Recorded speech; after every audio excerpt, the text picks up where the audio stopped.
Welcome to the Complete Fitness Podcast with Core 4 Complete Fitness. Your episode is starting in 3, 2, 1.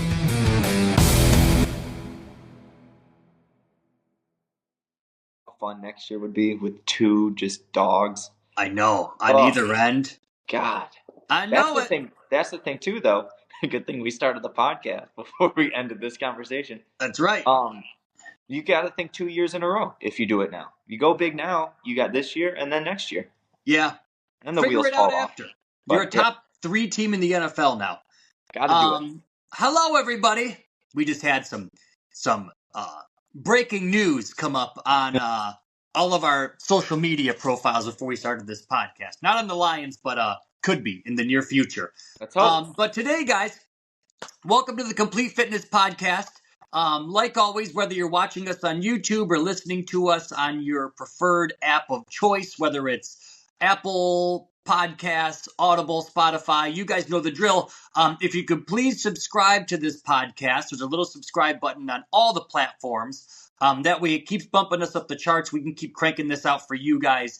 And ultimately, we can keep helping people along the way, which is why we do this every single week. And then share it with somebody. If you know somebody that's trying to get in shape or they're stuck or there's a couple of tidbits of advice that helped out you, share it with somebody that you know. I know getting in shape is not as easy as we would like it to be or think it to be sometimes. So share it with somebody that you know could use the help, and we'll keep growing this thing through you guys. Now, today's podcast, want to talk to you about one kind of a big myth in terms of how long it takes to get in shape.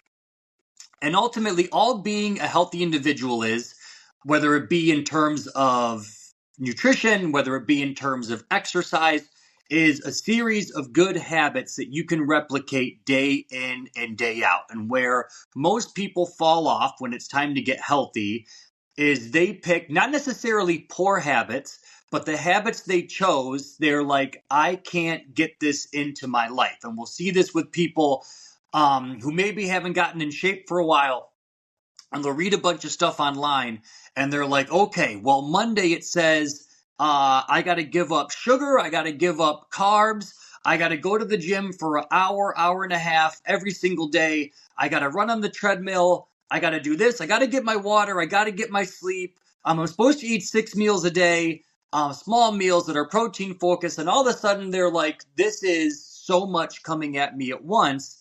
So it kind of becomes system overload, and they end up losing everything at once, all the habits as well. So they might stick with it for 3 days, 4 days, 5 days a week even, but ultimately the wheels end up falling off, not because that they did anything wrong, but they just put a lot on their plate at once. So I pulled up some stats for you guys.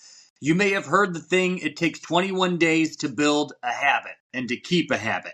Well, I did some digging, and apparently that whole myth is completely debunked. So on average, it takes about 66 days to form a new habit. So a little bit over 2 months. And it can vary anywhere between 18 and 254 days, depending on the habit that you're doing. So let's say best case scenario, it's about 2 months. Longest scenario, it's probably about 10 months. But somewhere in that time frame, habits begin to stick. So when you think about this and you're taking a lot in at once, in terms of, like I said, with the water and the this and the that, if you go, okay, is this something that I could keep up for the next 2 months? If it is, then start implementing those changes. And further down the road, can you go, can I see myself doing this for 10 more months? And if it's not something that you can do between that 2 to 10 month range, that's usually a sign where you can go, I either need to scale this down a little bit, make this easier to implement and either build into these habits, or it's something that you go, I have to kind of figure out my way of doing things. And I've mentioned it before, before we had kids, when it was just me and my wife, and I could spend an hour in the gym and then drive a half hour back home and then take a 30-minute shower and then cook my own meal and stuff. It was like almost a 2-hour process. And that's just the workout alone. But a lot of us, I like to think that listen to this, we're busy, we have kids, maybe we have grandkids, maybe we have to go to work. And all of a sudden that window shrinks and you're like, I don't have 2 hours anymore. I don't have even an hour anymore. The great thing with our gyms, they're only 30 minutes. We get you in and out super quick, and you're back home usually within 45 minutes of the first workout starting. So with this, guys, when you're implementing habits and you're implementing these changes, think of it not just, can I do this for 3 weeks, because we know that was debunked, but can I do this for about 2 months all the way up to about that 10-month period? And is this something that can stick with my life ultimately? And if it is, great.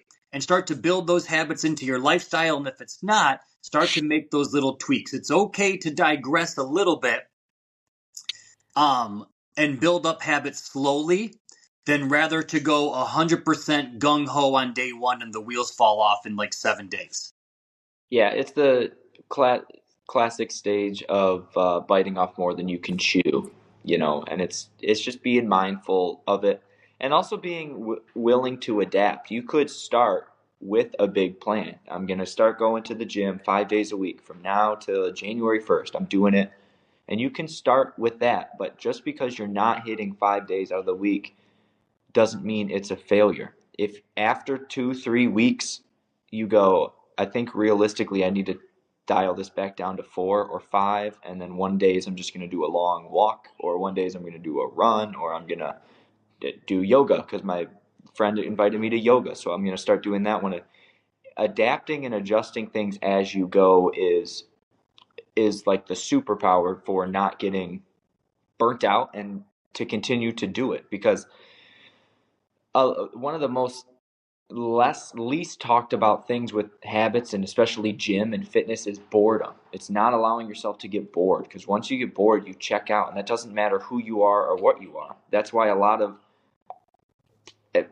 professional athletes are burnt out by the time they're 16, because they have overbearing parents that force them to do it like it's a job. You got to go to 2 practices and then this clinic, and then you have games, and then you have this coach and that coach, and they're like, all I want to do is play hockey, or all I want to do is play football. Right. I just love baseball, and I just want to play baseball, and then all of a sudden it's a job when you're 8 years old. And so by the time you're actually making it and it is a job, you don't love it the same way you did. And we do that on a much more smaller scale with a lot of stuff. Our jobs.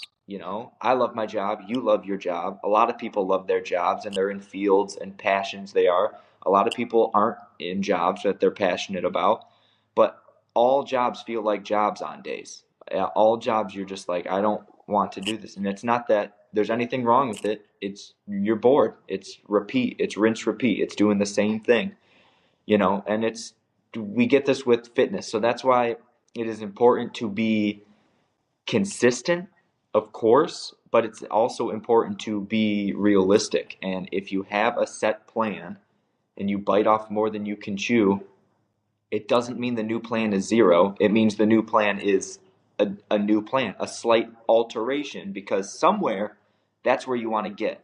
You want to eat perfectly clean 6 days a week, and you want to work out 5-6 days a week, and you want to play your sport 1 day a week, and you want to do this, and you want to read books more. It's the same thing. It's a New Year's resolution. I'm going to read a book, 365 books this year. That's a book a day, whatever like the things are.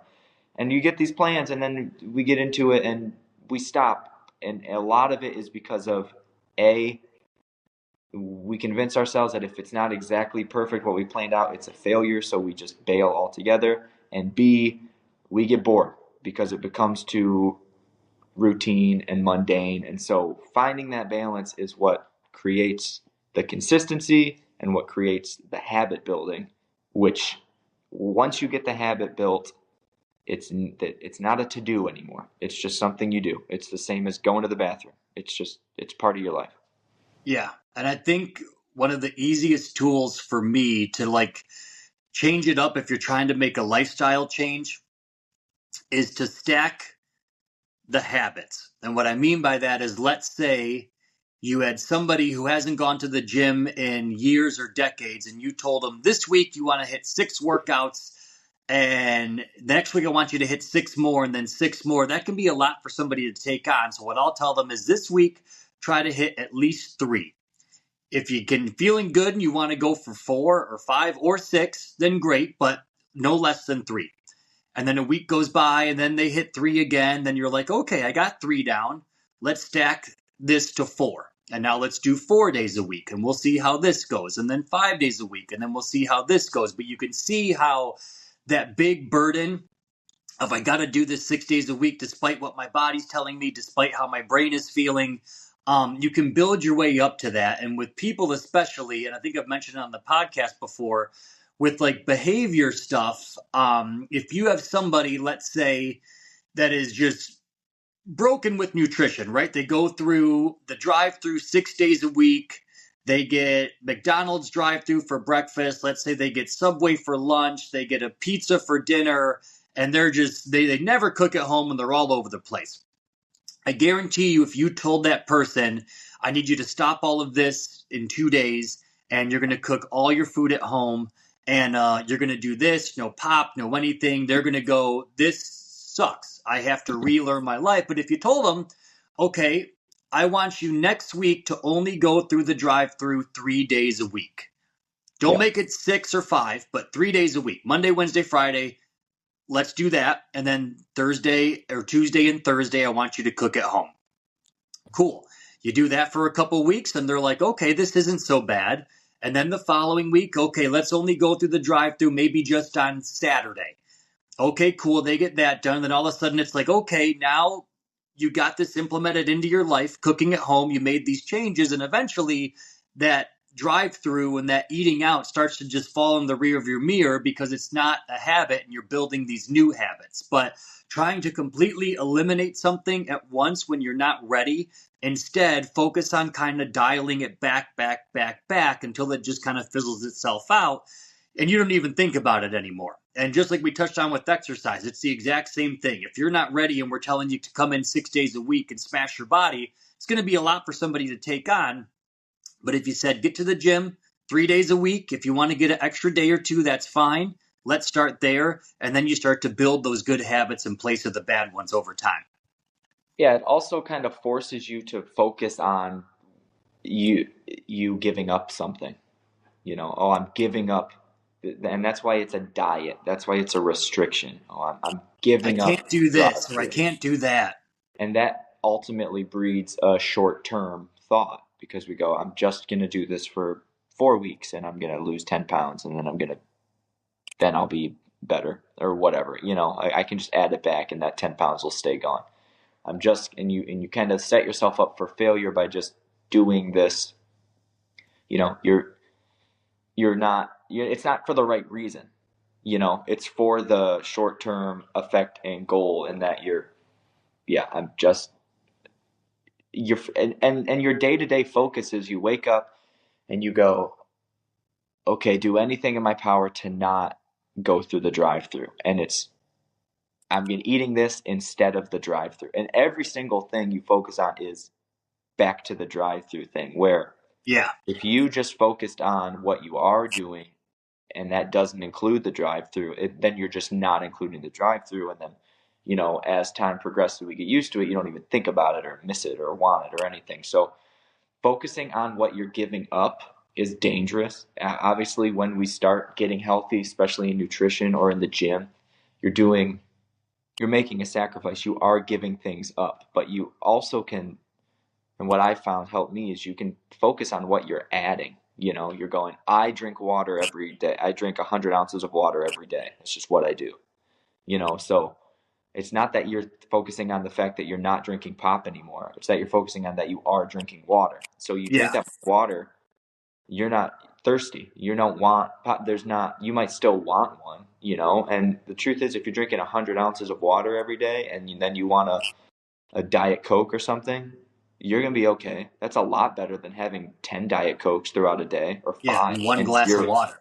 And 0, exactly, and 1 glass of water. So if you focus on what you're adding into your life and day, and that's really big with movement too and working out, if you're focused on got to go to work, got to get the kids off, and then I got to go to the gym. It's another obligation. It's a to-do. It's a ugh. And then it's so easy to go, oh, I don't have to do that. I could just sit at home and watch Netflix more.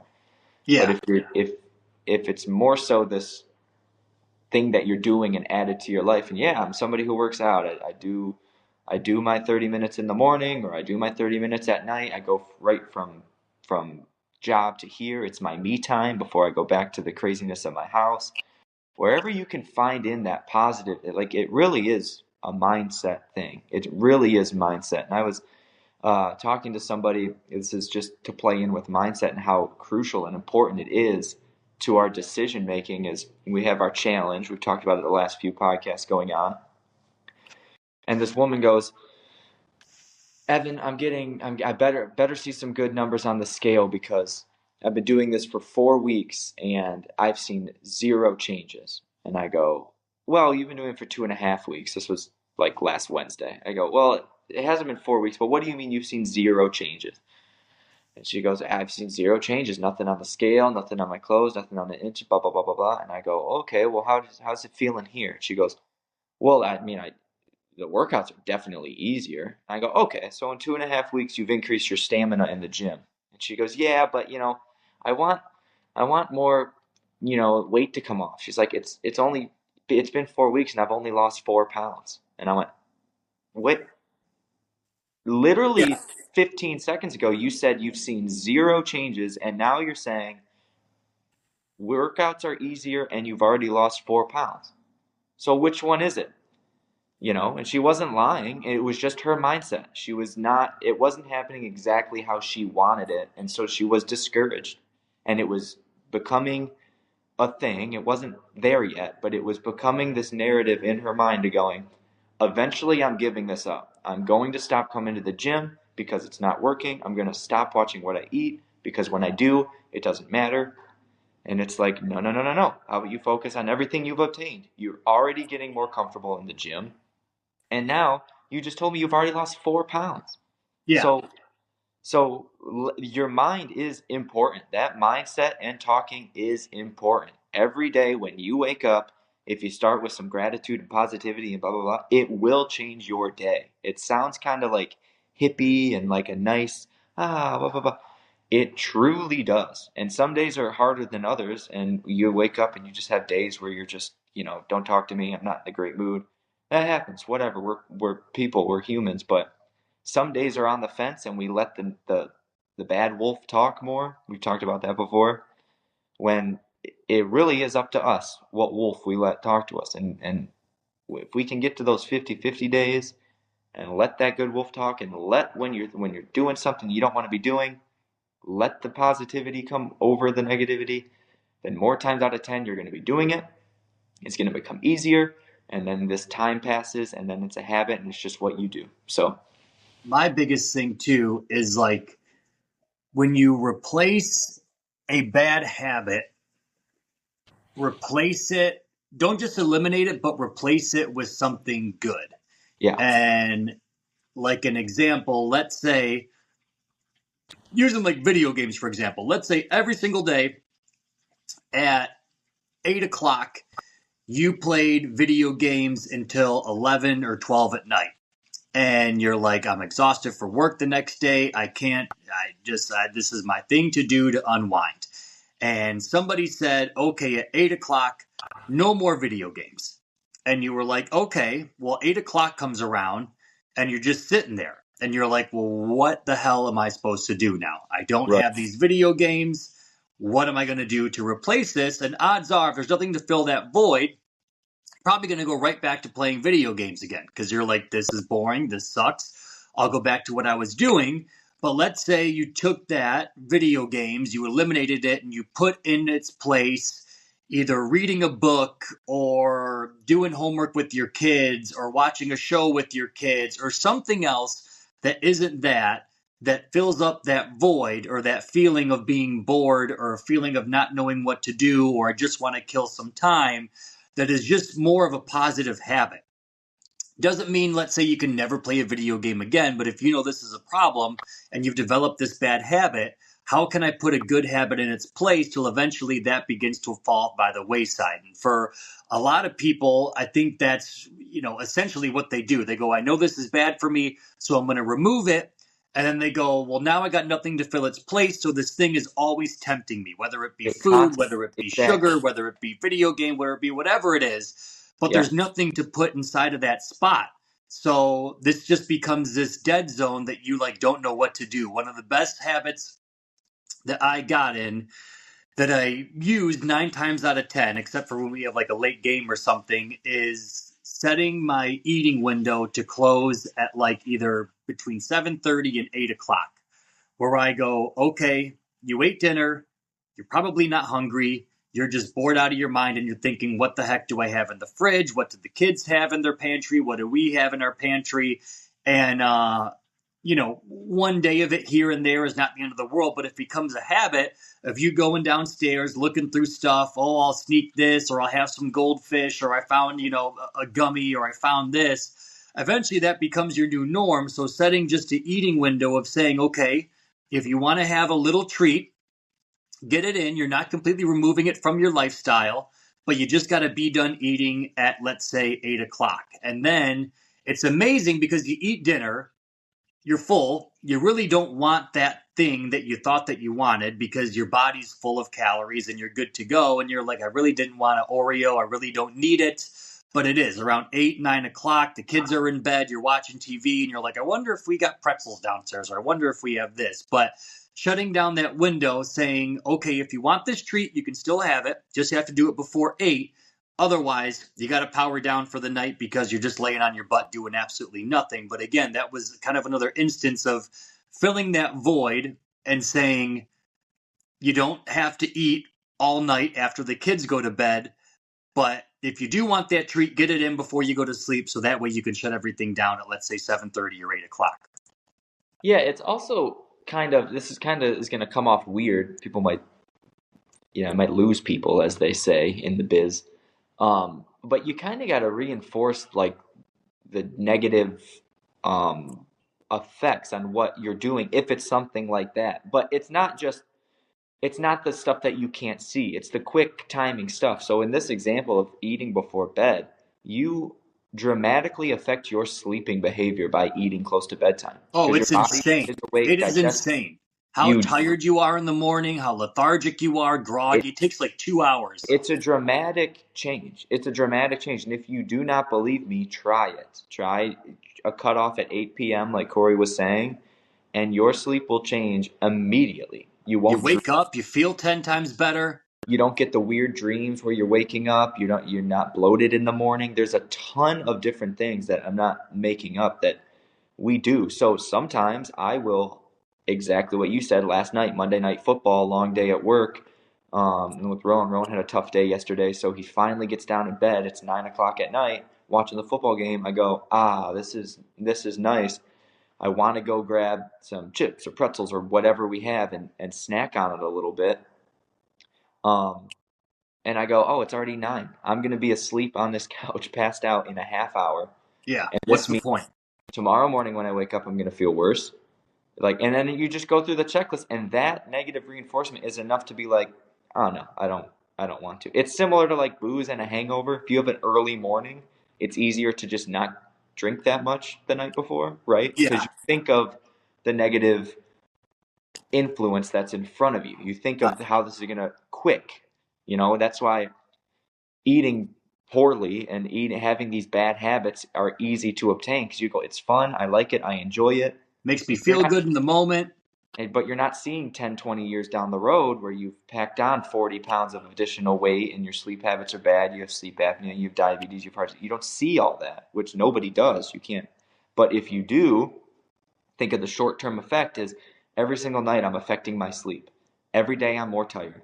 Every day I want sugary, crappy foods because I'm more tired. Like you can backtrack as we progress through and get back to square one. You don't need to get to the point where, you're looking at weight loss medication because of a small, habit where you go blah, blah, blah, blah, blah, blah, blah, and it all builds out. Now, obviously that's very broad and scary, but it does happen. It happens on a large scale to all of us, and we don't have the sample size. It's not like how you said, to like piggyback off of it, those things begin to compound. So like, let's say you're somebody that habitually snacks at night, or you have your popcorn or pretzels or chips or candy or whatever it is. You might not notice a difference in a day of doing that. You might feel like crap in the morning. But then you string this on for a week, a month, a couple months, a couple years. Now the weight gain's coming up. So now you're getting heavier by a pound, 2 pounds, 3 pounds, 4 pounds. You're still doing the same habits. So you begin to feel worse and worse and worse compared to where you were when you initially started this habit. Right. And then it gets even tougher to break. And then before you know it, you're like, well, this is just my norm. I'm always tired all the time. I'm always this. And you're like, no, if you can kind of cut it right where like the neck meets the head and go, I have to just sever this habit, replace it with something good. And usually something to like keep you busy. Like me and Hallie Singh will watch a movie before we go to bed. Or what, by the way, have you seen Quiet Place 2 yet? No. Very good on Netflix. But Got good it. movie. But that's like our thing. We'll watch TV for a little bit. It takes your mind out of it. We just watched it last night, so it was fresh in my head. Good movie. But yeah, ultimately you have to replace those bad habits with good ones, and it makes it 10 times easier for those new habits to stick because you just don't have this emptiness where you're like sitting on your hands and all that's going into your brain is my old habit, my old habit, my old habit. It's the old classic thing of somebody giving up smoking and eating licorice instead, or eating sunflower seeds instead. Anytime they want to smoke, they go have a little piece of candy, or every time they want to smoke, they pop in sunflower seeds. It's the same thing. And this gets back to something that we've said, as I say a million times. We're goldfish. We're stupid. We are creatures of habit, and we need to accept that. Everyone needs to level their ego to a point where you go, what is going on here? It's okay to just trick myself. And it might not work for everybody. To me, my sleep at night, early wake up time, Rowan's not the best sleeper. It's a priority to mine. I don't get a lot of it, and I'm a person that needs a lot of it. I feel bad, as most people do, without sleep. But there's the people that are like, I need 4 hours and I'm good. I'm good to go. Not this guy at all. So I want it, I crave it, I focus on it. And so at the end of a day, if it's, yes, I can eat this bag of chips and then ruin that, or I can not eat the bag of chips and get this, it's an easy trade-off. switch. But that's not always the case. And it doesn't have to be all or nothing. If you go, you know what, that's interesting. I'm going to try that about my sleep, Evan. I've never thought about that. But the chips, they're still calling my name. I want them. Have half a bag of chips, or have the chips 3 days a week instead of 2 days a week, and do something to get the wheel in motion, get the snowball building. But this gets back to where we very much started. You don't need to go, from now on, there's zero, I'm not doing it. But you'll be surprised how quickly you can implement and trick yourself, goldfish, into a good habit, something that actually benefits you. Yeah. And like you said too, a lot of the stuff, it just takes some like almost like Jedi mind tricks with ourselves. Right. That we're like, oh, well, that makes perfect sense. Or I just had to fool my brain into thinking this instead of thinking that. Yeah. And it becomes very, very cut and paste, where if you can do kind of those mind games with yourself, 9 times out of 10, they work. But like you said, something as simple as just cutting off your eating window at 7:30 or 8 doesn't seem like it's that, there wasn't a chemist writing that up in a lab. But you're like, if you want to get a treat, get it in before this time. Otherwise, you're done eating for the day, and you're like, okay, I think I'm good to go then. Yeah. But we tend to overanalyze. We tend to overthink a lot of things. Well, that's the focus, and it's you going, I am not allowing myself to do something I enjoy, which is have a bag of chips right now. So and that makes me upset, or it makes me mad. Myself from joy. Right. I'm keeping myself from joy. Why? I deserve it. I work hard all day. I'm blah, blah, blah, blah. I should have it. Or your mindset is, I am ruining my sleep by doing this. I deserve sleep. I should sleep. I've rest. I worked hard all day. So it's fully mindset. It's what are you focusing on? You're focusing on giving yourself up. No, you're focusing on giving yourself A good better feeling that you want. better sleep, So it's the mindset is that close and that tricky and that, trivial to just be like if you're whatever you're spending your time on. That's why when you start a diet and it's a elimination diet, you're focusing on everything you can't eat. Or every meal has protein. Protein, protein, protein, protein, protein. Guess what? If you're focusing on getting your protein in, you're going to be so full and feel so weird when you start doing this. You're not going to want anything else. Your eating's not going to be a priority. Or you spend every meal looking at your chicken and broccoli and you go, this could be a McDouble. This could be. And it's like, well, you're making it harder on yourself. That happens on yourself. Nobody's making that be a thing. You can say, I'm feeling better because I'm doing this to feel good. Or you can say, I'm doing this and it's way worse than what I could be doing. And it's whatever you allow to win more is truly what is lifestyle changing and habit building and creates change. But that's all internal. It's not external. It's internal. My favorite thing whenever we do this challenge is like even just for the Whole Foods phase, basically for these challenges that we run every 2 weeks, they can have a cheat meal of their choice. It can be pizza, it can be a burger and fries, it can be a milkshake, they can have a couple drinks, whatever it is. And no matter what, after the first week and the second week, everybody's like, I can't wait to have a cheat meal. I can't wait to have a cheat meal. Oh my God, I'm so looking forward to it. I can't wait to get a cheat meal. And then after eating clean, they have a cheat meal and they're like, I don't want to do that ever again. They're like, I feel like shit. I'm lethargic. My stomach's killing me. They go, I feel miserable. And you forget, again, how good eating clean makes you feel, that when you do dive in and you pig out a little bit, you're like, I'm done. I'm over this. I don't want this anymore. Yeah. I'm good for the next 2 weeks probably with clean eating, just because you don't want that feeling in your body anymore. Right. But it does kind of reset their thinking into being like, I didn't realize how good I was feeling until I got some crap in my body. And now I instantly feel like absolute garbage. I was just talking to a member yesterday morning, and she said that they had a birthday party this weekend, and there was pizza there. She's 3 weeks into the challenge, and she's like, I just had salad. And she's like, it wasn't even hard. Yeah. It didn't even look that great. Now, somebody who has pizza once a week is thinking that's not true. She's lying. It's like, it is. If you sincerely eat clean and get crap out of your body, it doesn't even. It's a very easy avoidance. It's not. Well, your palate changes too. You're like, I crave a salad now, or I want something crunchy and fresh, rather than a bunch of grease and garbage and stuff that makes me feel like crap. Like you want to feel good and light and full of energy instead of run down, bloated, exhausted all the time.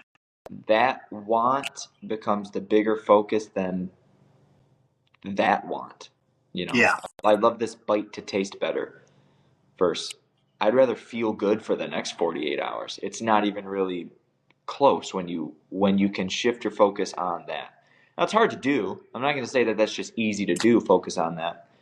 But it's not just a light switch. It's every moment you wake up, the alarm clock goes off. Instead of, damn it, it's Monday. It's okay, it's Monday. Let's get it going and ease into it and look at everything with a grain of positivity. And what are you doing to help yourself? And it really is just getting the snowball building and building and building into this giant thing. And then you don't even think about it. And it's not a task. It's just what you do. And if you don't do it, you feel bad. If you don't do it, something's off. I'll never forget, like 3, 4, it's probably like 5 years ago now. I went on vacation and I was so antsy about 3 days in because I wasn't working out that I felt I had to go work out. And it was like, I'm doing this because I'm ruining my vacation. Now, that might be a little extreme. I was in bad at that point, pretty obsessed, not going to lie. But it's a healthy thing. To not just lay around on the beach and drink all day. It was like I need to go for a run. I need to feel alive again. I'm cutting off the Coronas early because tomorrow morning I'm working out. I have to do it, or I'm going to be miserable. I'm not going to feel good today. I'm not going to feel good tomorrow. I'm going to be anxious on the flight home. I'm not going to be myself. And then it's a no-brainer. You go, yeah, go take care of business. And it's just like, yeah, you can fit it in. There's time for everything. It was 40 minutes. I probably left the condo or wherever we were, but yeah, it all starts small. You feel good too. I did that with when Viv had her dance thing. There was the hotel had a freaking sweet gym, like looked like a freaking Lifetime Fitness damn near. But same thing. I was like, I'm not gonna be completely strict, but I'm like, while I'm here, I'm like 3 days. I'm just gonna do a meathead workout with just whatever they have laying around. Right. And just that, like the feeling you get back to your room, you're more awake, you have some coffee, and you're like, all right, baby, let's start the day. Got a workout in, feel like $1 million rather than waking up. Okay, let's go down to the buffet. Okay, let's eat whatever's there. Now I feel like crap. Oh, okay, guess we're going to have some drinks now. And you just feel gross in your body after a while. For sure. It is what it is, though, people. We're simple creatures. Yeah. But those Jedi mind tricks, playing with yourself, they go a long, long way. But remember, guys, I know the big myth is it takes 21 days to develop a habit. Remember, at least 2 months.